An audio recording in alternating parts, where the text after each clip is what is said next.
Title: Returning from a Mission. I opened the door to the bedroom and saw my cheating wife with a hairy stranger. She was screaming, "Oh yes, you're the best." I calmly approached the bed and delivered a devastating blow, causing her affair partner to hit the wall and lose consciousness. But the show was just beginning. The hit that changed everything. Coming home early from deployment wasn't the plan. But when you've been in deserts where silence can kill, the quiet of your own home feels strange. Eerie, even. The house was too quiet.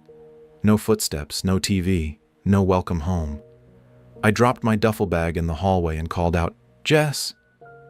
Nothing. I walked toward the bedroom, the hallway narrowing with every step. The door was half open. I could hear muffled noises, gasps, laughter, the creak of a mattress. Then her voice, "Oh yes, you're the best."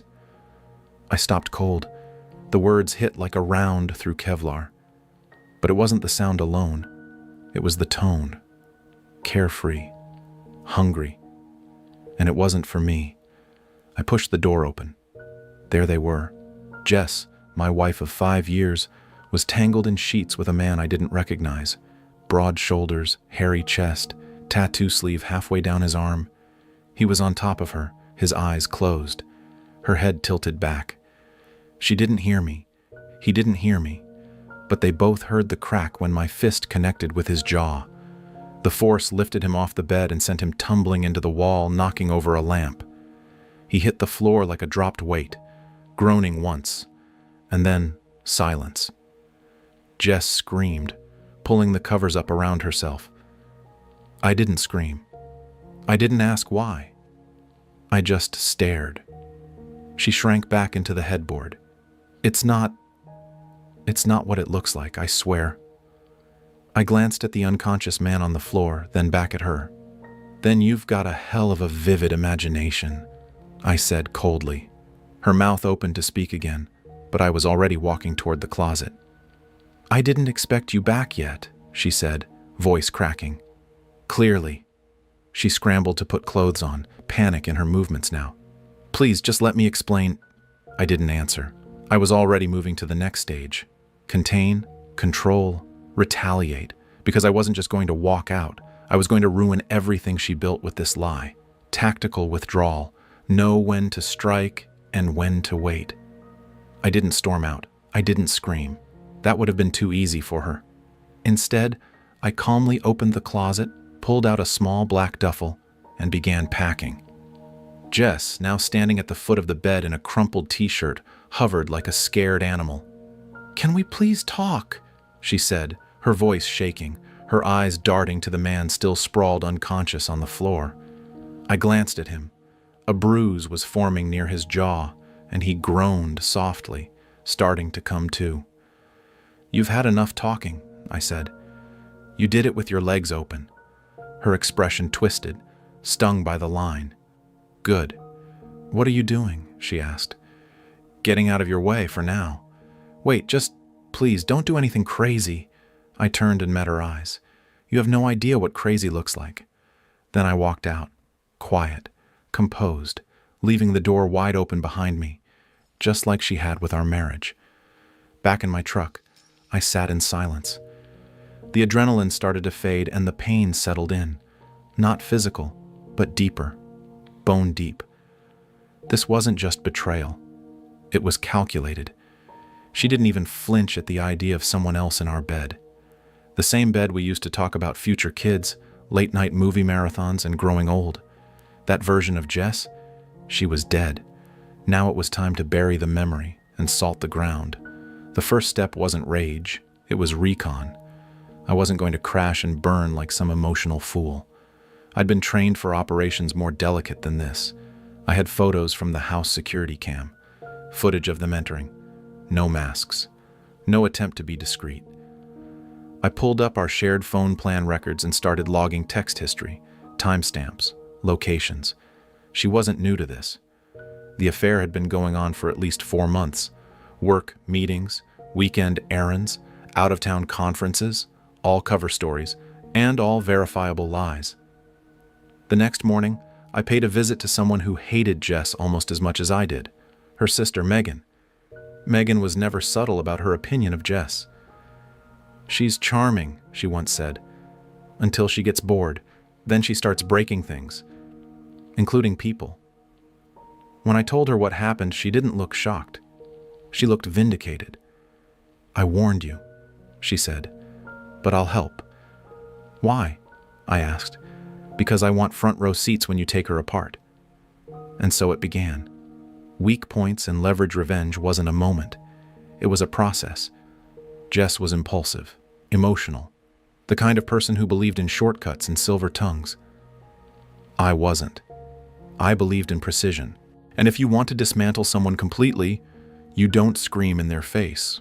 You make sure everything they lean on collapses beneath them. Step 1, find her weak spots. Step 2, exploit them. With Megan's help, I found the pressure points fast. Her reputation. Jess had cultivated this image of being a loyal, driven woman at work. Her job at the real estate firm was everything to her. She bragged about being the youngest team lead in their office. Clients loved her, colleagues respected her, and they all believed she had a rock-solid marriage. Our finances. The house? It was in my name, the car, leased under my credit.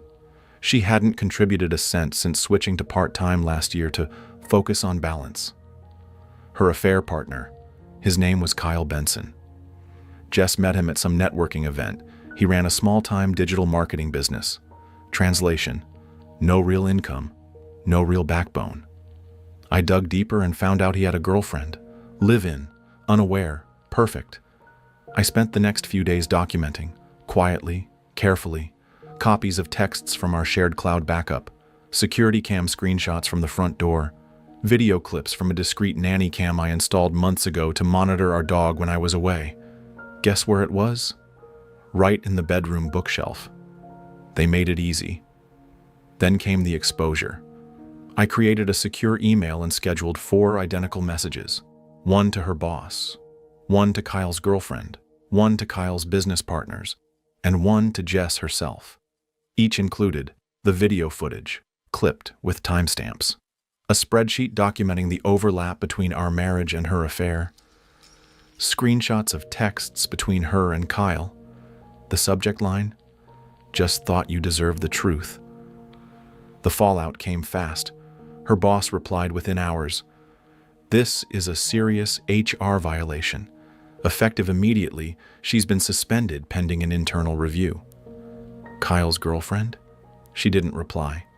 She posted a photo of a packed suitcase on her Instagram with the caption, "Know your worth." Jess? She called me 14 times that night. I didn't answer a single one, but I texted her back once. This isn't even the worst part. Not yet.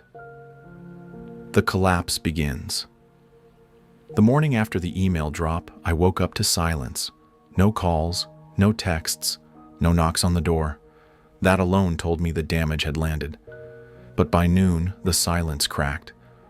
My phone lit up with a message from Megan. "Jess is officially on fire. HR pulled her in this morning. She tried to say it was deep-faked. They didn't buy it." A second message followed. Her boss told her to take a personal leave until this is resolved, which we both know means start packing. I poured myself a coffee and stared at the wall. No music, no TV, just the hum of a refrigerator and the sound of her world collapsing in real time. I visited the bank next. Our joint accounts were already transferred, my half to a separate one in my name only. I had the documents to prove I had contributed 90% of the deposits over the years. Jess, thanks to her erratic freelance schedule, wouldn't be able to touch much. I canceled the credit card she loved flashing around town, locked her out of the shared Amazon account, shut down the streaming services she used more than I ever did. Small things, petty things, but they added up. By the time evening rolled around, the storm hit full force. She showed up at the house around 6:30 p.m., mascara smudged, wearing that beige blazer she used to say made her feel like a boss. I let her knock for a full minute before opening the door. "You're not answering my calls," she said.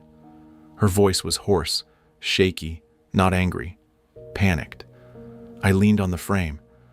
I didn't feel like talking. "Please, we need to talk. This is out of control." "Oh, you think this is out of control? I've barely started." She stepped inside without being invited, walked past me like she still owned something in this house. I closed the door behind her. She turned. "I got suspended, you know. People are calling me a homewrecker. Clients are pulling listings. My phone hasn't stopped blowing up." I poured another cup of coffee and took a sip before responding. "You wrecked your own home. I just handed you the mirror." Her face tightened. "Do you think you're the first man whose wife cheated? You could have just walked away." "Exactly," I said calmly. "I could have, but you didn't walk away from me. You lied to me, you mocked me, and you expected me to play dumb while you smiled in my face." She opened her mouth to argue, but the words died behind her teeth. Then she broke. "I made a mistake, okay? I know I hurt you." I laughed once, dry. "Hurt me? Jess, you humiliated me, in my house, in our bed, while I was on duty." She looked like she was shrinking. Her shoulders caved in, her voice went flat. "Can we fix this?" I stared at her. "Fix this?" She nodded. "We had good years, didn't we? Before all of this?" And I realized something. She wasn't here because she loved me. She was here because her options were disappearing. Kyle was avoiding her. Her reputation was tanking. She didn't want me. She wanted safety, a life raft. But I wasn't going to be that. I reached into the drawer by the kitchen, pulled out a sealed envelope and tossed it on the counter. Inside, the divorce papers, already signed, served with a notary stamp and everything. "You've got 72 hours to sign and return those," I said. "If you don't, I'll file with my attorney and seek full financial control. And trust me, with the evidence I have, a judge will side with me." Jess looked like she'd been shot. "You're really doing this?" "I already did it," I said. "Everything else is just cleanup." She stepped back. "Number, you're not the man I married." I met her eyes.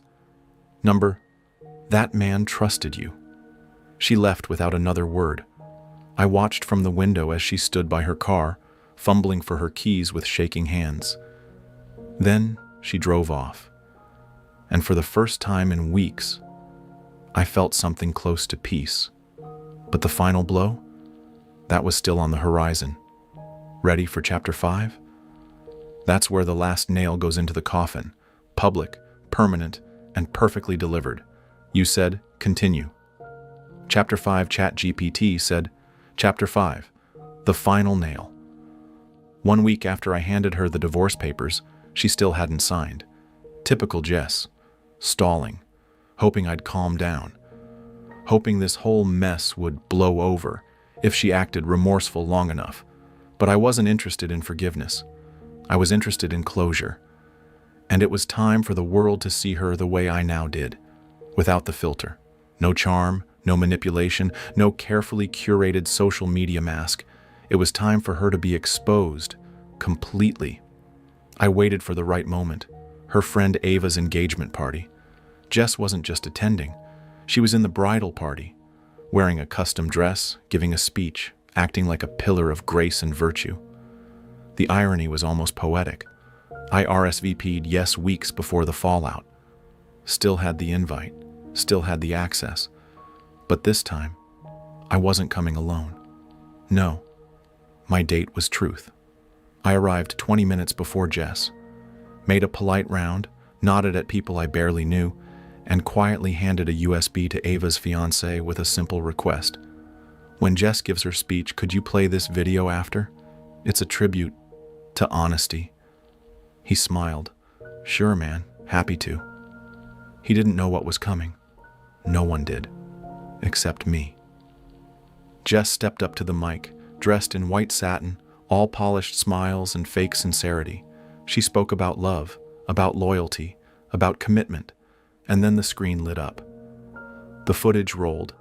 Jess wrapped around Kyle in our bed, their texts, her voice clear as day, whispering, "My husband will never know." The room turned to ice.